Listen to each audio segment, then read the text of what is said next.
It's time for Q&A in the Kitchen. That's a podcast and YouTube series where tattoo artists and a piercer talk about some of the more common questions those that collect tattoos and piercings and those that do them may have. Brought to you in part by Skin Kitchen Tattoo and the Axiom Body Piercing Studio. We're going to talk about today is prolonging the life of your tattoo or piercing during, how to properly heal, some things you need to do, especially when it comes to different, the part of the world like we live in where we have more than one season, where it goes from hot to cold, cold, hot, hot, hot, cold. Mostly cold. It sure is something, Pat. Yeah, it's something. Just to let you know who's here today, we have on my left-hand side, Brent Starr, tattoo artist at the Skin Kitchen. Mm-hmm. I'm DaVo. I do the body piercing and the piercing of the bodies at the Axiom Body Piercing Studio. Then we have Jack here. Mm-hmm. He tattoos and he owns the Skin Kitchen tattoo. Mm-hmm. And then we have over there, Jimmy St. John. Yeah. He tattoos at the Skin Kitchen. So what we're going to do is kind of go through some hints, ideas, and so forth to prolong the life and longevity of that body art that you spent too much money on. Hey.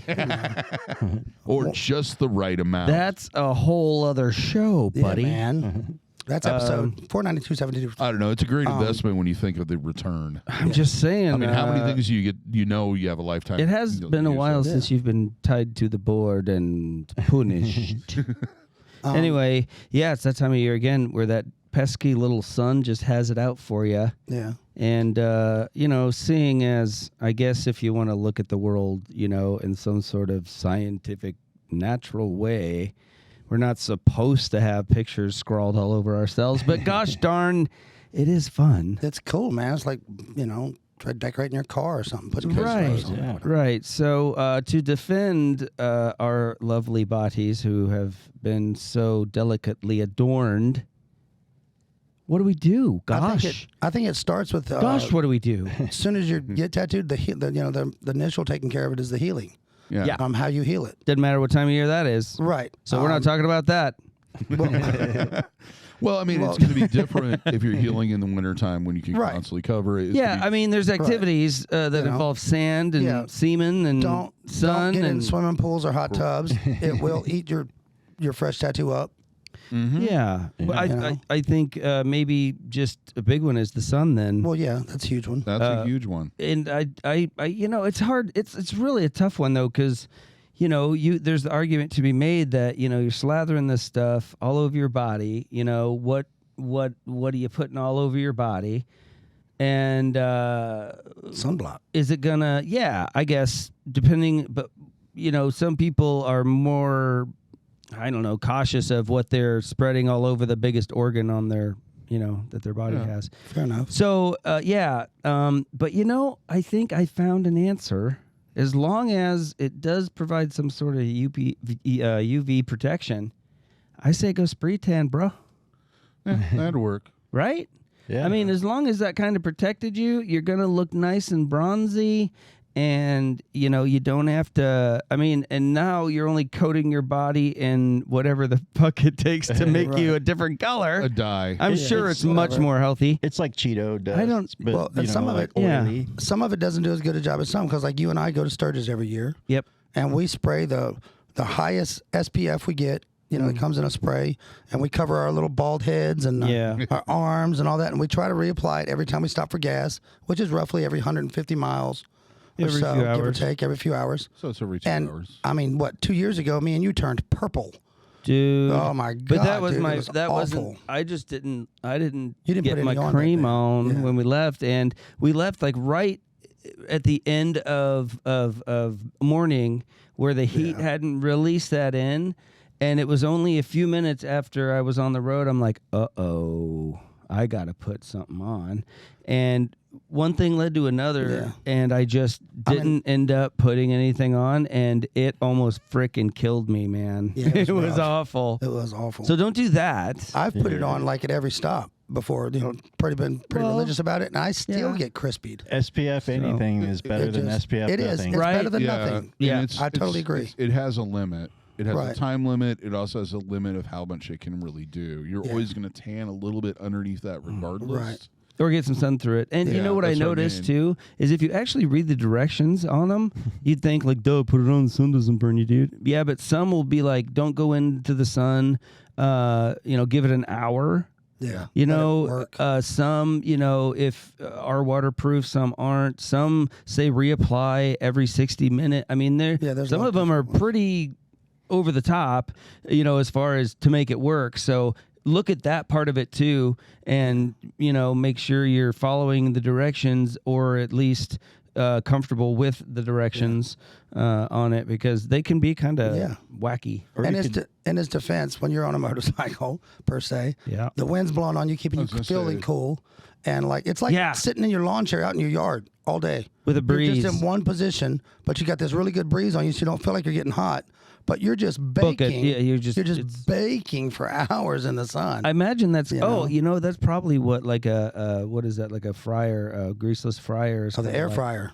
Yeah, it's just this hot wind, but it's wind, so it kind of cools you off, and then when you stop, you die of dehydration because you are a wound. It's a nice convection system of crispifying yourself. Every year I burn so bad, like you can touch the top of my head and it'll bleed. Ow. Yeah. Remember, you'd put those cold rags on me, and in a couple of seconds, they'd be steaming. But anyway, that's enough of that. But, best thing you can do is just cover it up. But, you crazy ladies out there just got to show all the work you've been doing, and, bless you for it. So you're apt to show some skin that, at least in Iowa, are only you're showing it a couple months out of the year. Yeah, it's a short period of time. It's usually not conditioned. Yeah, so it's kind of not leathered up yet. It's kind of like your body, is pure white, and then you go out, and it's like your skin's just going, hey! By the time it gets conditioned, it's over here. It's time to go back to winter. Exactly. And then it's like, okay, so everything's cool? All right, defenses are down. Yep. And it never gets a fair shake. Yeah. But really, I guess, sunblock would be your best bet to protect against the sun, because really that's... What I usually tell people is the sun and time are the two worst enemies of a tattoo. They're trying to kill you. Yeah, the body does not want it there, so it's trying to save you from something that it thinks is a threat, so it's trying to get rid of it. Yep. So over time, that it'll fade it, just because that's the way it was decided to be designed. And then the sun, it just eats pigment out of, paint and dyes in your furniture. It'll fade anything. It just eats it up. So we can't do anything about the time thing. Well, we can make it shorter if we wish, and maybe longer. But that sun part is really completely up to us. So sunblock that sucker, I guess. And in that in mind, also you're trying to keep your tattoos looking fresh and nice. You have to remember they're in your skin. So take care of your skin. Yeah. Yep. You need to moisturize. You need to it's like the glass on the painting, right? Exactly. Yeah, because at first when you, excuse me, when you get tattooed, you're looking at the surface. Really, the ink hasn't really settled into your skin yet. So, but once it does, it really depends on your skin and your skin tone. How exfoliated, how small the pores are for you, the follicles of the hair. Right. It's crazy. It makes a difference. Even if you have, a little bit of hair on like a healed tattoo, and you shave it and you moisturize it, that thing just... looks like new money. It's crazy. Turning the dial up. It really is nuts. It really is. So, people sometimes will come in and, their skin's really dry and they've got some body hair and stuff, and we'll be saying, yeah, I don't know, it's just blah, blah, blah, blah, blah. And there's been times where we've made the appointment that what we're going to do to jazz it up, and I'll soap them up, shave them, and they'll see it, and they'll be like, damn, that thing doesn't look as bad as I thought, So it's one of those things, it's obvious, but you just maybe don't think about it. Part of the thing that hair does is it actually reflects light. Yeah. So right. it's not a bad thing to do that. Right. Hair over it. Yeah. Have you guys had any experience using these specialized sunblocks for tattoos? Nope. I haven't really experimented with them much. And I don't. I've seen a few of them, but it's been a while. And the ones I looked at, I didn't really see a major difference between just a normal sunblock. It looked more like a marketing thing, but it looked like they put a sticker on somebody else's product. Now, during the year, like you were saying, the hair protects them and makes them look a little more dull. during the summertime, I don't shave my arms or none of that stuff. I let the hair stay there, so when I do get burned and stuff, it protects them. I'm opposite. But in the winter, if I want to show them off more, I will shave my arms and lotion up because there's not as much potential to be damaging, and it does make them look brighter and nicer. Yeah, and it really does, and that's why I really don't. Well, nobody really shows their arms as much in Iowa in the wintertime as they do in the summertime. So in the summertime, when my arms are always exposed, I want my tattoos to look good if they're exposed, obviously, so I'll shave my arms. Right. So, it's kind of counterproductive. So, if you're like me and your timing is fucking awesome, then you're going to have to be a little more diligent of, keeping some sunblock probably at work, in the car, and at home. Because hopefully you're close to one of those when you realize you've been cooking your tattoo for a while. Yeah. And it won't make a difference the first time or the second time or maybe the fifth time. But given the time that your body is going to be trying to get rid of that nasty devil worshipping tattoo, the sun's going to be working on it, and you can slow down the sun. So it'll make it look better longer. Yeah. It's kind of like Schrodinger's cat kind of a thing, Right. You would never know what difference it's going to make, without or having done it. But, if you do, just trust us. It does make a little bit of a difference. Yeah, it does. You'll notice Another if you thing don't would do be it. just flat out covering them. Especially if you're doing anything outside where you're going to be around that's the best stuff. Yeah, I've seen dudes that if you're do doing mechanical stuff or you're doing sports stuff where there's going to be possible damage done to your forearms or what have you, cover it. I know some that do that. That Like they'll go out and swim at the pool in the summertime with long sleeves or wear long sleeve shirts to ride bikes and all that. And I'm like, man, my hat's off to you because I can't do it. I used, I think it might have been around the year that I got almost killed by the sun, and I obviously wasn't using them that day, but I had some of those arm sleeves that you'll see, I don't know, like baseball players or whatever, where I don't know if they're meant as like a compression type sleeve or maybe to protect you from abrasions or whatever, but those breathed really well, and they did have a UV protectant, number on them that they did actually protect you.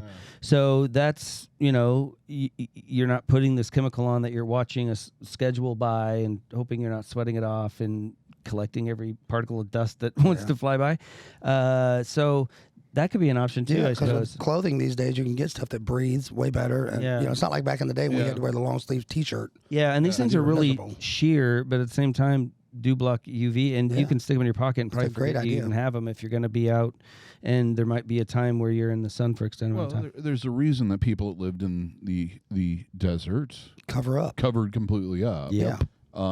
Because to protect themselves from the sky, from the sun. Yeah. Also, because they had darker pigment, it reflects it more. Yeah, it absorbs more. So they'd wear black clothing, and it would reflect it. So with piercings, after they're healed, there's not really much you need to worry about. The pigment can be changed. Scar tissue doesn't do well when it is tanning. Nope. So, but what about a whole other aspect too is the healing in the summertime. Healing in the summertime. So basically, the first and foremost thing is I would suggest keeping it out of the sun if possible. Yeah. Because as that tissue forms, that ring of tissue of scar tissue can sometimes discolor because of the effect of the sun. Yeah, it triggers that melanin. It out and messes with it. Yeah. Of course, swimming, no, and that's the same with tattoos. Yep. It always amazes me that people don't understand that if you can submerge your whole body in a body of water and move around in it, it's going to have microorganisms. Oh boy! Unless it is pure bleach. Absolutely, which you don't want to be in either. Which you don't want to be in either. It'll kill you too. Yeah. Yeah. All organisms. So it's always a good idea because you have an open wound in your body not to do that. With tattoos, you not only have multiple, depending on the piece, It's a large abrasion. a large amount of wounds, but you also have this chemical there that can actually suck that ink out and make it look terrible. Yeah. The way I explain it is you're making a hole and you're dumping ink in it. You're making a little pocket of ink by sticking the needle in there. Well, for the needle to get where the pigment needs to be, it had to start at the top. Well, we don't need really the pigment up there. The stuff we need to stay is down there, but until this hole closes, you can get at that ink. Mm-hmm. So if you soak it in water and your skin absorbs water like a freaking sponge, it will Liquefy. pull the ink rinse the ink out of the hole. It's going to wash it out. So until that hole closes, you have a scab that protects that ink to keep it in there. So if you pull that scab, you're popping the cork on that hole, and what doesn't come out with the scab when you pull it, because it's connected to that pigment, it hasn't decided where the pigment ends and the skin begins yet. What's left is now open to be, getting washed out. So whatever you do, you want to help your body preserve that scab, and the best way to do it is to keep it I don't even like the M word. I won't say it because I know people, squirm when they hear the word moist. Moist. But to keep it, to keep it pliable enough to where it's not this crispy, cornflake scab, but it's not this gooey Neverland of chewed gum ready to stick to everything. You want to keep it comfortable. Yeah. So your body has time to close that hole, lock that skin in before the scab falls off. When your body doesn't need the scab, it'll get rid of it. So protect the scab at all costs. So if you swim and you waterlog that scab, that dead skin on top, and your body secretes cells to create that protection. Well, if you wash that off, you just set your body back at zero, and you're gonna lose pigment. And it looks real gross too. Yeah, it does. Yep. Yeah. And with the new products we're using, that are coming out all the time, like the Derma Shield and whatnot. Yep. That allows like a imitation scab. It keeps that plasma and stuff on it. Because back in the day, we'd wrap with Saran Wrap, leave it on for an hour. You go home, you wash it off. You're washing all that plasma and all that healthy stuff off, and then you're replacing it with lotion or A&D or whatever ointment, and that's great. But if that's the only thing you have, but nowadays you can do this Derma Shield, and it covers it, and it allows that plasma to stay on there and keep it pliable. Yeah, without overdoing it. It pretty much acts. It does its own thing. It's kind of like a pre-made scab in a way. Your body doesn't have to build up that defensive layer to get to work healing. It just goes, oh, we're protected. Let's get to work healing. So it really does speed up the process because you're, by the magic of science and, commerce, we can put one on that we made for you. Yep. And your body gets right to work healing. And the quicker we can get those holes to close up that we had to put in you to deposit that ink where we need it, the better. The better. So, if you can leave the Derma Shield on, or there's a whole line of products now, all kinds of different names, because it really is one of the bigger changes since I've been in tattooing for the 30 years.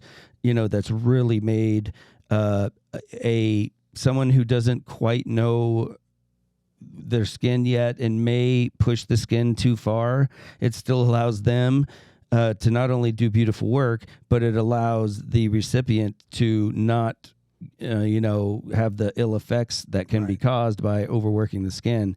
It pushes the range of what people can do while they're healing a tattoo, because if it's applied right and it's on right, you can swim with it. Supposedly, yep. And there's one that's waterproof. also UV. protection. Is there now? Yeah, you can't see through it, though. It looks like a black trash bag. I got some on accident one time. I sent it back. Well, duh. Of course it's UV protected if you can't see through it. Well, I figured it would be still kind of transparent, But leaving that stuff on, like 3 to 4 days of that stuff takes you to where like 2 weeks of old school took you. And people are way less likely to leave it on if they can't see it. Right. They just paid good money, sat there for hours of their life. They want to enjoy it. Right. And with the clear stuff, they can, so they're way more likely to not need to pull it off right away. Yeah. And I think, especially with black and gray work, I've noticed over the time I've used it, which is probably a couple of years I've used it, right? Is it really... It can really matter when you remove the bandage. Yes. And it depends on, how it was tattooed and how long that bandage stays on. And I don't know, I guess somebody could put it in a graph that's smarter than me, but it's, listen to your artist and what they recommend for how long you leave it on. Because we, even in the same shop, we all use at least 2 or 3 different brands of stuff that we like for us. Mm-hmm. And, so because we know our work and this product works with our type of work and how we know we affect the skin when we tattoo. So there is like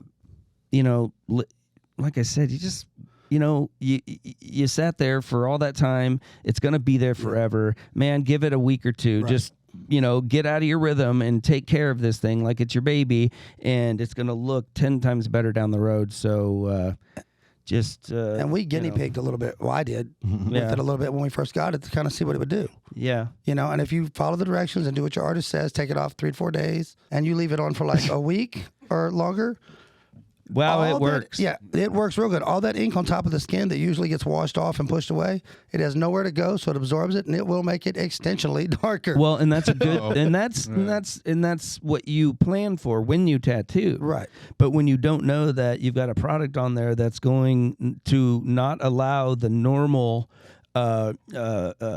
flushing and the normal loss, the normal lightening that normally occurs when you don't use a product like that, then it affects the results. Yep. So that's even more of a reason, like I said, that listen to the particular artist, because I've tattooed a lot of people and excuse me, and bandaged a lot of people that have had that type of bandaging used before, and I know it's easy to go, oh, I know. I'm not one of those newcomers. I know.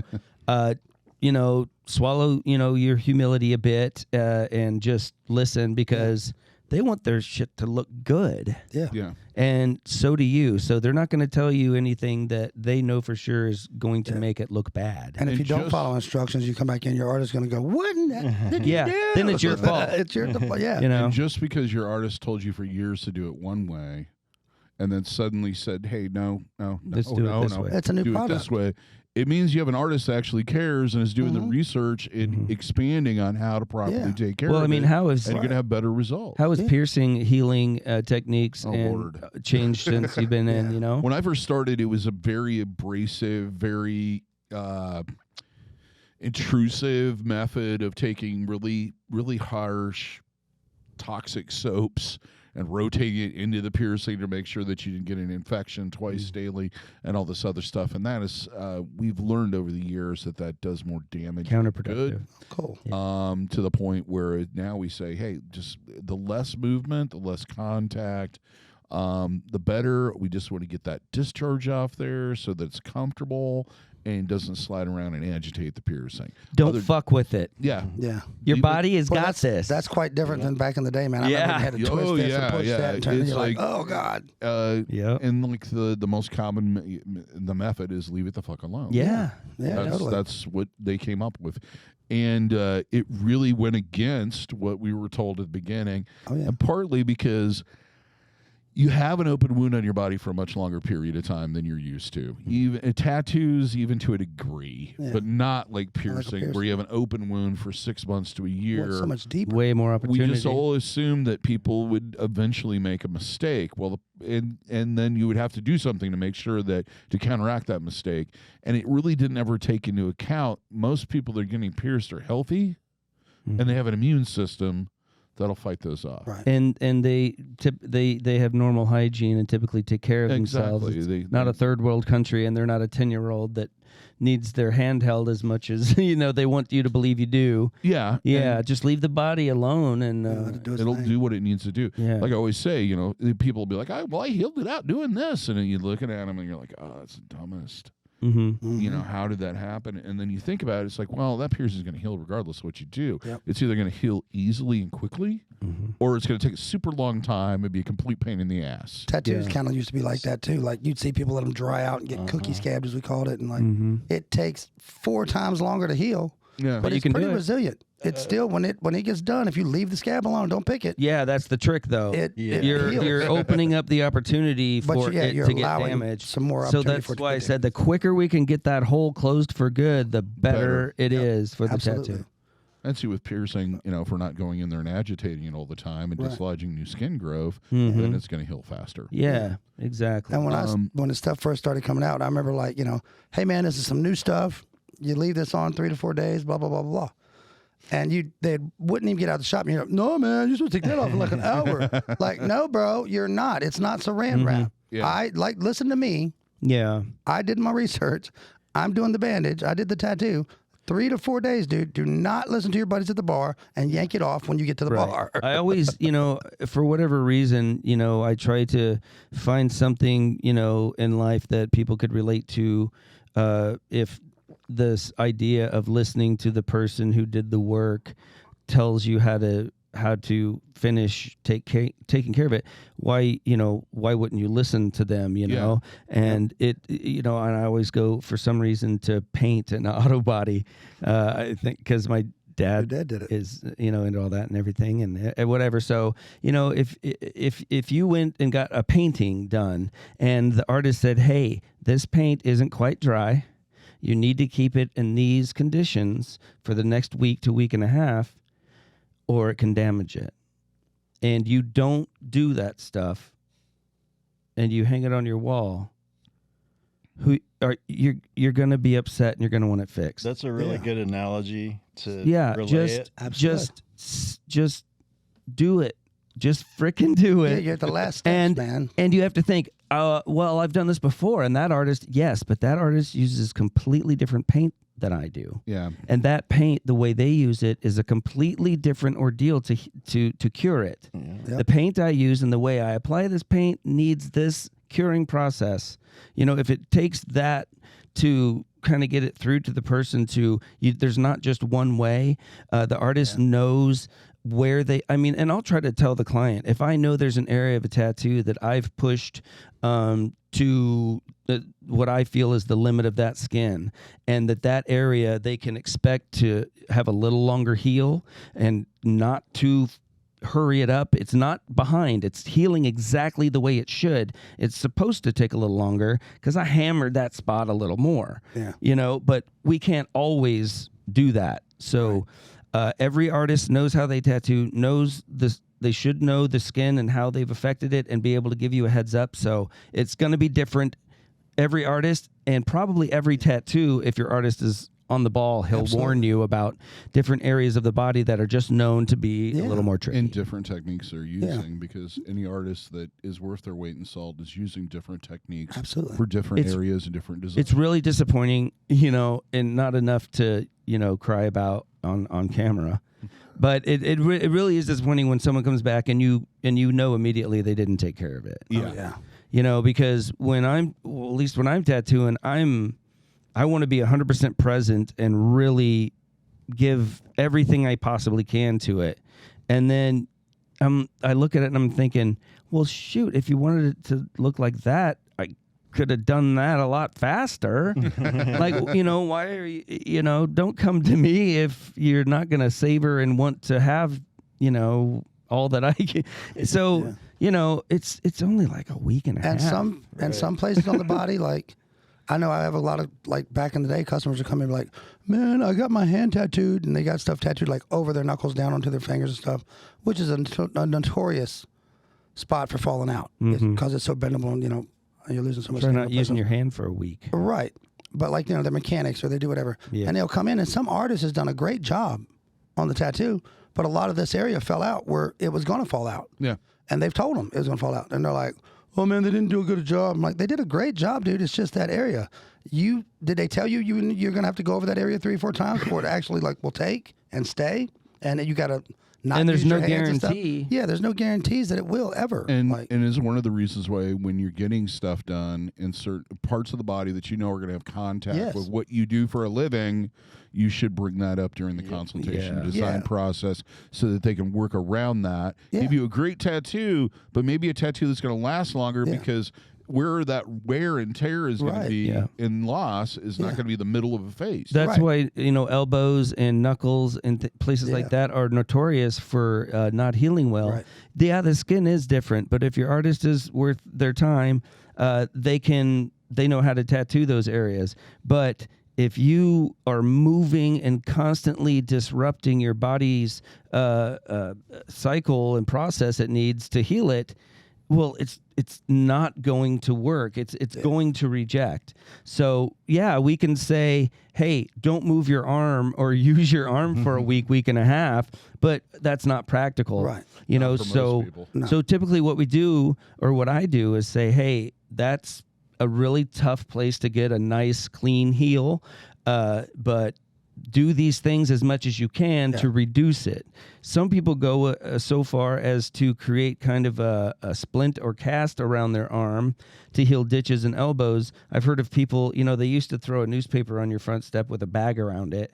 And a guy said, I heard another artist recommending this, to poke a hole in the bottom of the bag, stick your arm in between the newspaper and slide it over. So basically you have the newspaper and then the bag around holding it so you don't sleep with your arm closed accidentally and wake up with your ditch all stuck and messed kind up. of like the plastic sleeves they use when they inseminate. Oh boy, yes, insemination. Well, like when I had some customers that would get their hands done. I had to put it in there. Right? Sorry. If I had a friend that was a mechanic and wanted his hand done, I would try to gauge it around like, hey man, are you going to take any vacation this year? Like, is there a time of year when you're going to be slower? It's like, well, at Christmas, I'm going to take off like a week.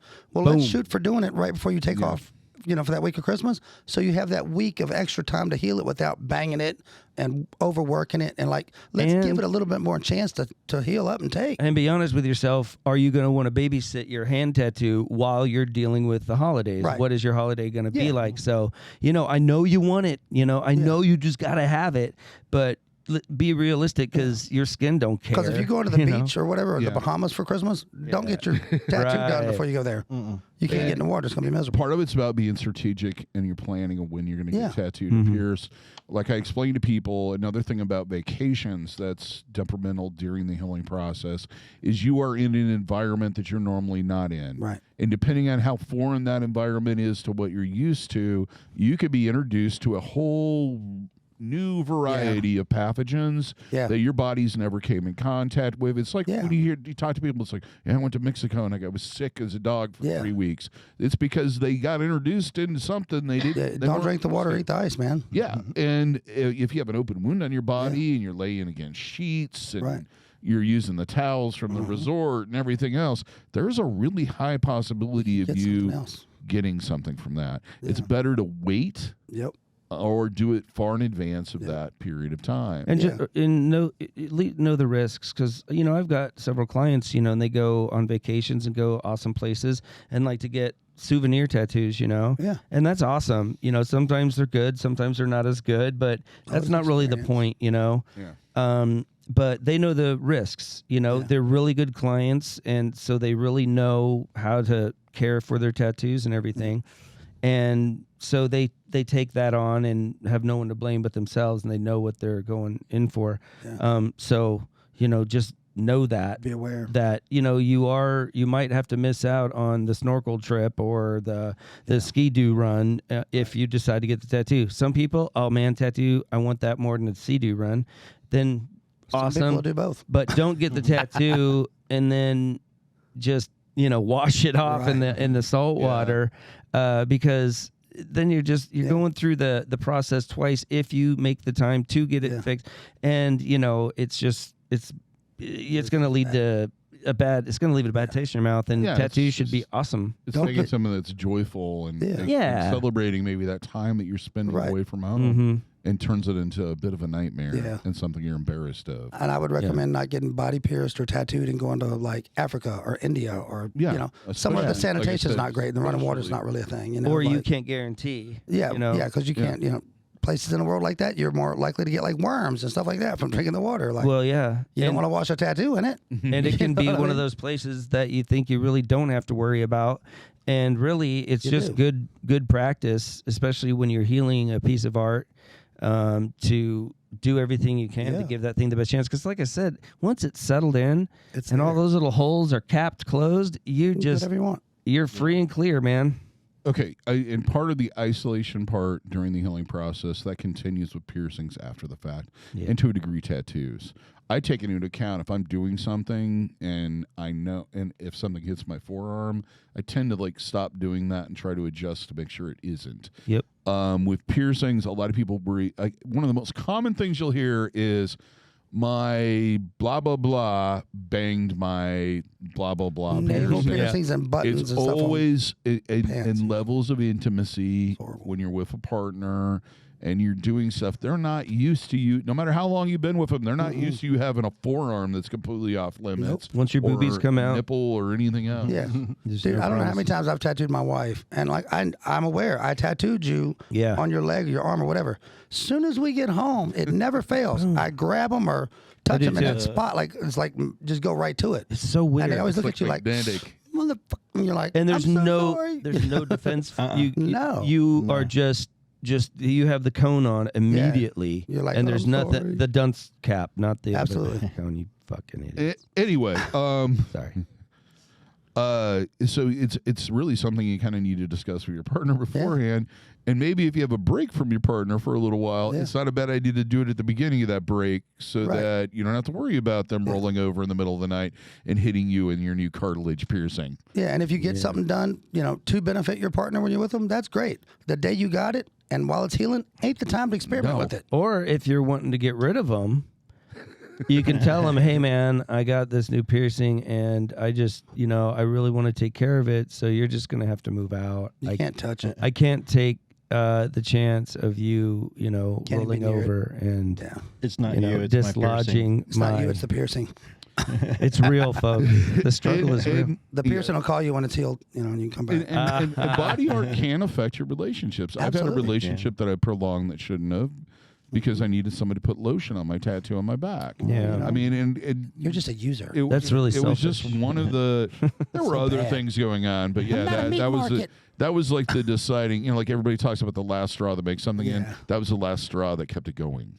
Okay. Yeah, There was you're other using crap of that her. was- So many other options. You're not going to win this. Anyway, Yep. That's what I thought you'd say. Anyway. but Yeah. it affects your partner in ways that most people don't even think about or even consider beforehand. And sometimes sitting down and just kind of going, hey, I'm going to do this thing, but it's going to affect it. The same way if you said, hey, I'm gonna take up smoking, that affects your partner. And it should be something you discuss about if you really care about the person. And if you're worried about, the artist feeling like they got the short end of the stick because you come in for a consult and you have some questions and it's going to work out better for you, 6-8 months, a year down the road to make the timing work so you can give your tattoo the best chance of healing. That's fun. That's awesome, because that's less of a mess that the tattoo artist is going to have to try to make up for and clean up because the timing of this project is wrong and you're damaging it or not giving it the best chance of healing. I mean, I have not met a tattooer yet that didn't want their tattoos to look as good as they could. Yeah. So, if you're going to come in a little later in the year or later this month or whatever because you want to get this roofing job taken care of before we do your back piece, that's hey, fine. man, cool, and that's why you need to come in. Some artists could probably knock out something that other artists would want a few settings. It's just all about their process and what they need to do their best and how or if you can compensate that. If you can, And see, consultations to me in part are explaining out the commitment yes, exactly. that it's going to take. And sometimes that commitment's too much for the person. And I'm glad that we've had the discussion. Like people are going like, oh, I'm sorry, I think I'm going to wait, or I don't know if I want this now. And they're like, they've disappointed you. And it's like, no, I'd much rather have this happen than have to deal with you having all kinds of problems and me freaking out about it and thinking there's that was the whole point, is what for you have to be, you, or for you to know, because you didn't know. You're doing both of us a favor, Don't you're not obligated. I'm not expecting anything but to answer questions when you come in for a consult. But if you get the information and then you misuse it, then it's a little bit irritating. Like, it is. Well, yeah. You're not disappointing us by being honest. Or you look at your phone the whole time I'm talking to you. Yeah, you're not paying attention. Yeah. Then we will hit fine. you with whatever's laying around. Nah. Normally, I usually just smack the phone out of their hand. and then step on it, or Yeah, sometimes. There's days. There's a no phone zone. if you did that, you'd smack every single person's phone out of their hand, because that's the first thing they do to show you stuff it would is be their because you see this going. I don't use no damn phones. It's just somebody You get your reference like the old school way. Just smacking phones out of their hands. You better go to the daggone library and print that stuff off on paper. I don't the phone. Yeah, Man. because it's replaced the wallet.